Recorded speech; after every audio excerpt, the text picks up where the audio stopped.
What is up, design family, and welcome to another episode of FittDesign TV.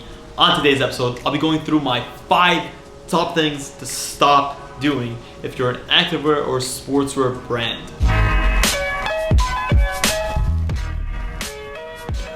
Welcome to FittDesign TV. On this channel, we'll explore what it takes to make it as an activewear fashion brand, whilst providing tips, tricks, and actionable steps towards starting your own product line. Whether you're an entrepreneur looking to start your own brand or just someone interested in fitness fashion, there's something for you here. Right off the bat, I have to mention, as a designer and as a sportswear aficionado, someone who loves sportswear, who makes their living in sportswear, I have some strong feelings about this, and I want to share with you guys my thoughts. And at the end of the day, they are just thoughts, so do take them with a grain of salt. But 5 things that I definitely see that have become overplayed or just pushing the genre not in the right direction. The first of them is this consistent trend and this inside and outside of the gym messaging as the focal point of a brand's existence. It's always good to have clothing that's versatile, and I think why gym wear can work so well is it is able to take on these different personalities. But when your entire messaging and the entire thing that makes your business special is that you're an inside and outside of the gym brand, is very loose, and it's not something that is at all unique in this day and age. Maybe in 2012, 2013, when that segment was first emerging, you might have been, but now it's no longer enough of a reason for people to gravitate towards your brand. That your clothing is versatile, it's minimalistic, that has no bearing over what's available in the market and why people should gravitate towards you. And to be frank, a lot of the brands that think that their stuff is so versatile, it's not as versatile as you think. At the end of the day, a casualty is just a casualty. Just because you can wear it into the gym and you can wear it to the grocery store and you may be comfortable enough wearing it on a casual night out with the dudes, doesn't necessarily mean it's as versatile as you're trying to make it out to be. So look for other ways to differentiate yourself. Yes, have versatile clothing, but it's not the only means of differentiating and having something that works. Number 2 is this booty contour, booty framing, booty everything.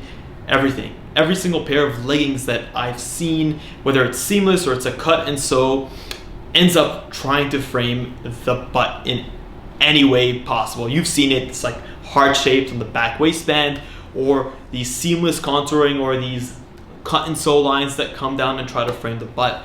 And honestly, a lot of the time it doesn't work. It ends up framing the butt in a wrong way, and I always find that these types of designs are usually headed by men, not necessarily by women. Yes, it does have a place, and I think that in some areas when it's done well, it can be flattering, and even to the wearer can find it flattering. But this over pushing into making every single pair of leggings that has to push the butt up or has to frame the butt is not necessarily something that is healthy for the brand, or in general something that people would want. So I do urge you guys to kind of revisit that. Not everything has to be about booty contouring and booty framing. You can have a straight cut waistband that doesn't frame the butt, that still makes the wearer look good and feel good about themselves. So no more booty contouring moving into 2020, please. 3 is this copycat culture. I think that sportswear really suffers a lot more from this than many other fashion segments like pret-a-porter, or maybe like some higher end fashion segments. Why is that? It's because sportswear is relatively easy to get into. Sportswear is foundationally very simple in its fabrics and its cuts and its construction. That means that a lot more people can get into it. What you end up seeing is a lot smaller players that are getting in the game. And what do these small players do, and even some of the larger players? They look at what is already available and they just copy it and they rehash it. And that doesn't push the sector forward. It doesn't push that part of the industry forward. We don't have innovative thinking. We don't have people to push if everyone's just looking at one another and they're just rehashing the same ideas. Oh, this person did seamless, you're gonna see everyone else do seamless. This company did a 3/4 legging, all these companies are gonna do a 3/4 legging. This company did a ribbed jogger, all these companies are gonna do a ribbed jogger. And that's just not necessarily a healthy place for an industry to be.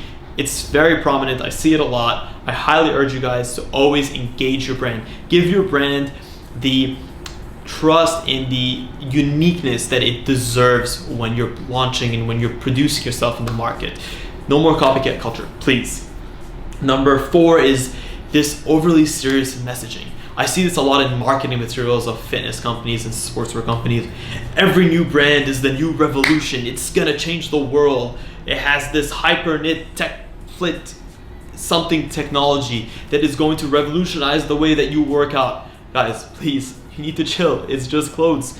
At the end of the day, yes, fashion has the ability to move us in ways that far extends beyond just the fact that we're wearing something. It can make us feel good, it can make us perform better, but at the end of the day, don't ostracize a big part or a majority of your potential customer base by this overly serious messaging. If you don't buy into this brand, you're not the family, you're not the revolution makers, and you're not the forward thinkers. This is not necessarily the right messaging that you want when you're giving off an approachable vibe to your brand. And it's not as serious as you think, I promise you. Please cut it out with this overly serious messaging.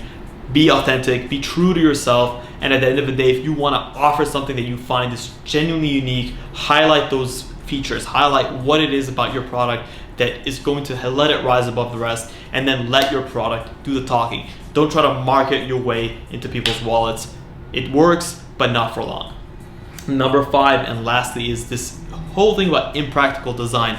So many companies, so many brands are so fixated on, I want to be functional and I want to add utility and I want to do this and I want to do that, that you end up pretty much doing the opposite of what you wanted to do. I see this a lot in menswear. They're trying to, this sort of trend towards functional fitness with all these zippers and all these cargo pockets and all these adjusters and all these sub pockets within pockets. It doesn't add functionality to your garment. If anything, it overcomplicates it, it rises up your cost, and that isn't to say that there isn't a place for functional fabrics and there isn't a place for pockets and there isn't a place for genuinely well thought out design that creates layers to your garment. Yes, there is, of course there is, and there are brands that are doing it phenomenally and will continue to do it phenomenally. But you're not a functional fitness brand just because you have a waterproof pocket. That's it. Just because you can overcomplicate your brand does not necessarily mean you're a functional fitness, technical sportswear brand. And then likewise with women, we see this trend towards aesthetics. Leggings with mesh just in the wrong places, under the butt, over the hips, mesh that comes up along the side of the legs all the way up to the waistband. Think about the wearer here. Like, if you're wearing anything under your leggings, even a panty line that is not necessarily like so high cut, it's going to show. So that limits what the wearer can wear in this situation. I know this is weird coming from a male, but it is the truth. A lot of these decisions are not necessarily made with functionality and comfort in mind. It's an aesthetics thing that wasn't well thought out and poorly executed. Likewise with sports bras, you see these very thin sports bras made out of legging material without the right support. At the end of the day, we have to understand that sports bras are bras. They're meant to support, they're meant to provide structure to the wearer. They're meant to be worn as a sublayer. I know now that it's a lot more common to see sports bras worn as their own thing, but that doesn't necessarily negate the functionality of what a sports bra is. A lot of the things I see are not necessarily sports bras. There's just crop tops with sports bra fabric without the functionality of it.